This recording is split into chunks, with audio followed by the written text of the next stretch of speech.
Hi, everybody. Welcome to another 10 Minutes to. This is our series by the New College Research Development Team, meant to give you ideas, tips, tricks that you can learn about in 10 minutes or less or 10 slides or less. So I will jump to my slides today. And today's topic is, in our 10 Minutes to, Ikigai and finding your path in leadership using this concept of Ikigai. So let's talk about what this is. Ikigai is a Japanese term, and it refers to this concept where you work at the intersection of what you love, what the world needs, what you can be paid for, and what you're good at. So kind of in that olivey brown area. So these are represented as Venn diagrams, and you will have things in your life that represent both what you love and what the world needs. And so that corresponds here to mission, for example. So when I lead this as a standalone workshop that takes an hour, I would show this figure and then I jump to this, which is more like a worksheet. And I would give you 10 or 15 minutes to brainstorm the things about yourself or your job, if that's what you're focusing on in the moment, or your day-to-day life, or your research program, whatever the target might be, and fill in these boxes. And you're welcome to pause the video now and do that, or you can come back to this step later. Once you fill out that figure, the question to ask yourself is, what space do you currently reside in terms of your job or your work or your day-to-day life or the tasks that you do? Are you up here doing things that you love, or are you down here just doing things you can be paid for? There's also the stuff you're good at, but it isn't stuff that you love. So when I did this myself for my workflow several years ago, what I realized is I was spending a lot of time doing stuff I'm good at, but it is not what I love. And I'm very fortunate at ASU that I was able to sort of restructure some of my duties so that I could spend more time in this space that represented the overlap of what I was good at and what I loved. So this is what you want to be able to figure out for yourself. And as you're working through this, you want to be cautious of these spaces, the unlabeled spaces, because these are spaces where you can have particular feelings of loss or emptiness. So for example, if you're here in this green space, you are said to be comfortable, but you might have a feeling of emptiness because you're lacking what you love, right? Here in this bright green space, you have a sense of satisfaction, but you might also have a sense of usefulness because you're lacking this space over here, what the world needs. And so we strive to get here as much as we can. And that may not be that every single thing you do does all of these, but what it might look like is that you have a good balance, say in your job, if you're using that as an example, of each of these four quadrants, so that as a whole, your job places you in this nice dark green space here in the center. Now, when you're thinking about leadership and how this applies to your leadership, a thing you need to remember about yourself is that individuals cannot be all things to all people. So you need to recognize what you're good at, what you love, and what you need in that sort of Ikigai exercise. And the kinds of questions you can answer is, in my day-to-day life or in my job, do I have the balance that I need to feel fulfilled? Do I feel successful? Do I feel valuable to my organization? If I had the perfect world, what would my perfect job description be that had all of those quadrants addressed? And taking that into mind, what job do I aspire to obtain next? What would I like to promote to next, inside or outside of my organization? And with this question, I try to advise people to have a conversation with your supervisor about this. Use this as one of the touch points during your quarterly or semi-annual reviews. And you may learn that the things where you want to grow are exactly the same areas that your supervisor would like you to grow. And together you can create a plan that's going to allow you to grow into that next position that you want. So I advise you to be very, very open about this.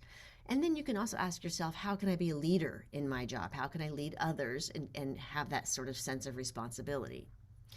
And when we think about leadership, I have to return to that notion that not everybody can be all things to all people. We need to figure out the kind of leader that we are. And that Ikigai exercise can help you figure out where you fit on this wheel. I need to give credit where credit is due. The majority of this wheel came from Indeed.com. They published this career guide right here. But some of these terms I changed using one of my favorite websites, which is the website called Fairy God Boss. Fairy God Boss is mostly a blog, but some other tools there that are about being a woman leader, a woman boss, and how to deal with issues in boss. So, for example, I inserted the term charismatic here. It kind of intersects over visionary and servant, for example, in the leadership modes.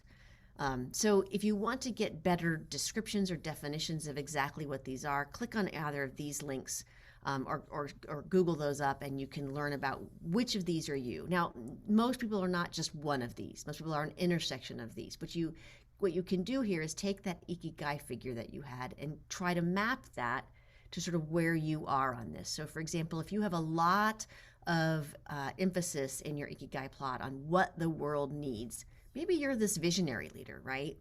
If you have a lot of emphasis on doing just what you do well, doing those tasks that you do well, and you're sort of task focused, you may be a pace setter, right? You may also be a servant leader. You're humble and protective of your people because you're really focusing on getting the tasks done.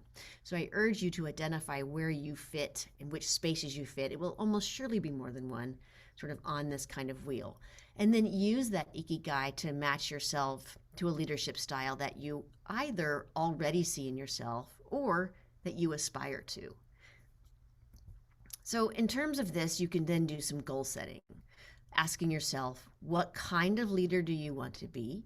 And then connecting that back to the first set of questions, what sorts of roles within this or other institutions match your leadership aspirations? So what sort of job would you like to have that uses your skills and would afford you these leadership opportunities?